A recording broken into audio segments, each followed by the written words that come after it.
Last అండి, 5 సంవత్సరాలు last పడిపోయేవాడండి. First అంటే జ్వరం అని హాస్పిటల్కి తీసుకెళ్ళాం, కానీ అది ఏంటనేది తెలియలేదు. తర్వాత కిమ్స్ హాస్పిటల్కి తీసుకెళ్ళాం. అక్కడ స్కానింగ్ అనేసి బాబు టెస్ట్లు అన్నీ చేసేసి మామూలు టానిక్స్ ఇస్తారు.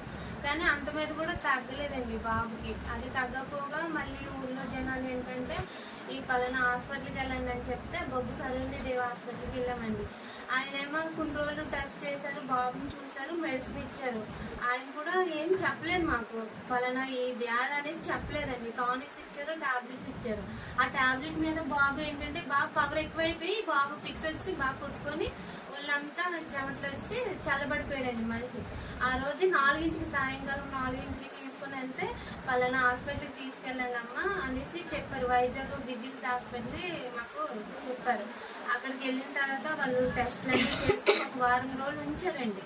వారం రోజులు ఉంచిన తర్వాత ఆ డాక్టర్ ఏమన్నారంటే, మాకు ఏ వ్యాధి అనేది నిర్ధారణ చెప్పలేకపోతున్నామమ్మా, ఈ బాబుకి ఒక టెస్ట్ చేయాలి, ఆ టెస్ట్ చేస్తే దాని ద్వారా అది వ్యాధి అని మాకు కన్ఫర్మ్ అవుతుందని వాళ్ళు చెప్పారండి.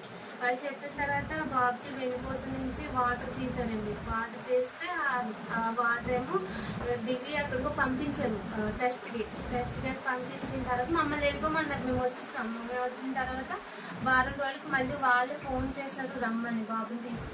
బాబుని తీసుకొని వెళ్ళామండి. బాబుని తీసుకొని వెళ్తే ఇది SSP అమ్మ, బ్రెయిన్ వైరస్, ఇది వెన్నుపూస నుంచి వాటర్ ద్వారా అది బ్రెయిన్కి సోకిందని చెప్పారండి. అది పుట్టినప్పటి నుంచే ఉన్నదంట, అది చిన్నగా పెరుగుతూ బాబుకి ఇప్పుడు ఇలా తీసిందని చెప్పారండి.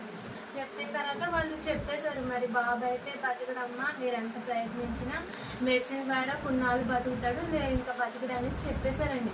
మమ్మల్ని ఇంకా అక్కడికి రావద్దని కూడా చెప్పేశారు. కానీ మేము కొన్నేళ్ళు తిరిగామండి.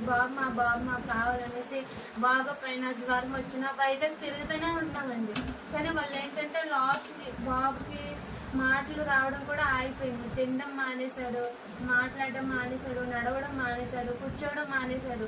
ఇవన్నీ కూడా మాకు తేడా అనిపించి ఒకసారి మళ్ళీ వైజాగ్ వెళ్తే వాళ్ళు ఏమో లాస్ట్ స్టేజ్ వస్తాడండి బాబు, ఇంకా బతికడు బాబు, ఇంక ఇక్కడ ఉంచేయండి అనేసి అన్నారండి. ఇంకా మాకు మనసు ఒప్పగా బాబు ఉంటే మాతో ఉంటాడు, లేదంటే లేదనేసి మేము తీసుకొచ్చేసాము. ఆ తర్వాత మా ప్రయత్నం మేము చేస్తూనే ఉన్నాం. విజయవాడ, గుంటూరు, మళ్ళీ హైదరాబాదు, ఇటు చెన్నై సైడు, తమిళనాడు అన్నీ కూడా తిరిగి అలసిపోయాం. ఎక్కడ కూడా మెడిసిన్ లేదనేసి అన్నారు బాబుకి.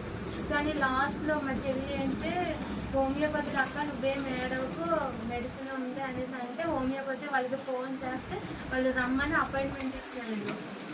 ఆ లాస్ట్ స్టేజ్లో బాబుని తీసుకుని వెళ్ళాం మేము. లాస్ట్ స్టేజ్లో తీసుకుని వెళ్తే ఆ డాక్టర్స్ కూడా అన్నారు, ఎలాగైంది, ఎన్ని నెలల నుంచి అయిందంటే ఇలాగ అవుతుందంటే 9 నెలల నుంచి. అంటే మీరు ఫస్ట్లోనే తీసుకురావాల్సిందే, మేము ఈ కేసులో డీల్ చేస్తాం కాబట్టి లెగ్ తీసేద్దామమ్మ, లాస్ట్ స్టేజ్లో తీసుకొచ్చారు కాబట్టి ఇది తగ్గుతుందని నేను చెప్పలేను, కానీ నేను మెడిసిన్ అయితే ఇస్తాను, బాబుకి ట్రీట్మెంట్ అయితే చేస్తాను, ఆ తర్వాత దేవుడి దయ అనేసి అన్నారండి. ఆ మెడిసిన్ వాడిని కానించి ఫిక్స్ అంటే ఎక్కువ రావడం లేదు. ఇవి 24 hours ఇలా వస్తేనే అలా మత్తులోనే పడుకొని ఉంటాడు. ఆహారం పొద్దున్న 2 ఇడ్లీలు, 1 గ్లాస్ పాలు తాగుతాడు, మధ్యాహ్నం 1 గ్లాస్ జ్యూస్ తాగుతాడు, రాత్రికి ఎంత డబ్బు ఖర్చు పెట్టినా సరే మా బాబు కావాలి. ఉన్న బంగారం ఏంటి, ఇల్లేంటి, పొలాలేంటి అన్ని తాకట్టు నాకు నా బాబు కావాలి. నా చిన్న కొడుకు బయటికి వెళ్ళి ఆడాడండి. నా అన్నయ్య ఇక్కడ ఉన్నాడు, నేను వెళ్ళనమ్మా అనేసి టీవీ వేసుకుని బొమ్మలు వేసుకుని వాడి పక్కనే పడుకుంటాడు నైట్ కూడా. నా చిన్న కొడుకు అంత వేదన అనుభవిస్తున్నాడు. ఇద్దరు కూడా రామలక్ష్మణులా తిరిగేటోళ్ళండి. ఆ సైకిల్ కూడా 1 నెల అయింది ఆ సైకిల్ కొని, ఆ సైకిల్ కూడా అలాగే మూల పడిపోయింది. ఆ చిన్నోడైతే అన్నయ్యలే కానీ ఎప్పుడు ఆడతావు నాతోని, ఎప్పుడు నా అన్నయ్య డాన్స్ వేస్తాం, రాన్ని ఆడుకుందాం అనేసి అంటూనే ఉంటాడు 24 గంటలు. మాకు ఎందుకండి ఈ బాధ.